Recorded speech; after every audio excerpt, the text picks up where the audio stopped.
Google Fi change phone number. How to change your number with Google Fi. Step 1. Contact Google Fi support. To start the number change process, get in touch with a Google Fi support expert. Enter change number under tell us what we can help with. Click next. Step 2. Select change Google Fi phone number. Step 3. You will see your case ID and status under the case in progress tab. Click on next step. Step 4.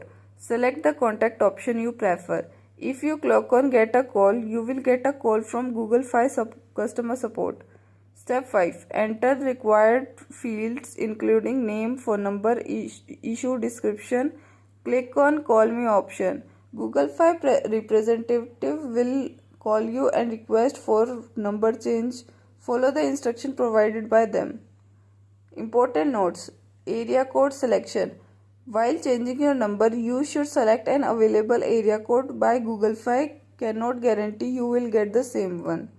Number deactivation. When you change your number, your old number will be deactivated and made available for reassignment.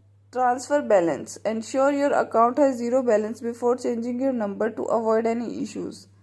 Confirmation. After providing the necessary information and enduring a zero balance, confirm the number change to complete the process. Thank you for watching.